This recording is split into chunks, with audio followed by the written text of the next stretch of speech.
Magandang araw po mga Kalax Pro. Sa araw na po ito, ang i-demo ko po sa inyo is ang GPS tracker natin na may engine cut-off po na command or specs na engine cut-off. Maliban po sa pwede po siyang matrack through app platform. So ngayon, ang i-demo, bago ko po simulan yung demo, i-explain ko muna kung bakit ito po yung ginamit natin or ito po yung nagiging demo natin. So una, ito po yung GPS natin. Ang GPS natin po ay mayroong SIM. Yung SIM card na yan po ang tinatrack para po sa tracker natin. So itong ilaw na to, ito po yung nagsisilbing kunwari motor natin para po yan po yung i-off natin through command.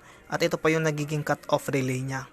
So, ito naman po, kung nakita nyo, may mga command na po akong nakalagay. Sinubukan ko po kanina kung function po talaga siya.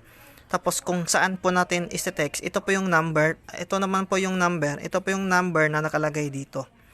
So, bago po natin yung simulan din, dapat po, remind ko lang, yung SIM po, mayroon siyang load para po mag-reply siya sa inyong iti-text na ito. So, ngayon, simulan natin. Ang unang natin iti-text is yung paano natin ika-cut yung ilaw na yan o kunwari paano natin i-off yung motor. So ngayon, ang command lang natin is ang 940. Yan po yung naging standard command. Tapos yung 1234, yan po magiging password niya para po sa command na engine cut off. So ilang segundos lang po, mag-off na po yung ilaw na yan. O, tingnan nyo. Nagsiset okay siya. Pero minsan po, hindi po siya nagre-response agad ha. Mas masyadong maaga lang po yung set okay kasi malakas yung signal. Pero yan, magre-response talaga yan. Mag-o-off talaga yan. So ngayon, kung gusto naman po natin na ibalik siya na mag-iilaw siya or mag-o-on yung motor, ito naman po, ang 941, ito po yung standard na command.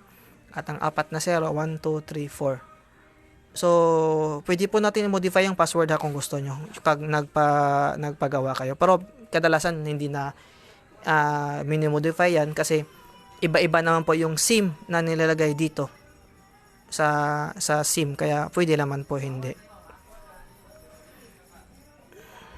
So, yan po yung standard command. Mag-iilaw po siya. Tingnan nyo. Umilaw siya. Tapos, nagre-reply siya ng set okay. So ngayon, ito po yung kagandahan ng GPS tracker natin. Tapos remind ko lang din po, itong tracker na to, pwede po siya matrack through platform, individually, or sa isang app. Marami po kayong sasakyan, paglalagyan, gusto nyo po makita sila sabay-sabay, pwede po, makikita nyo po lahat ng device doon, pwede nyo po i-edit yung name ng device, ganon. Pakikita nyo po yung history kung saan sila pumunta, anong oras sila nag-offline, anong oras sila nag-on ng sasakyan. So, gagawa lang po tayo ng account para sa gusto nyo. Tapos, yun na po. So, sa meron pong katanungan or may nakalimutan ako na i-demo, paki-comment na lang po sa video para po mabigyan ko po kayo ng demonstration.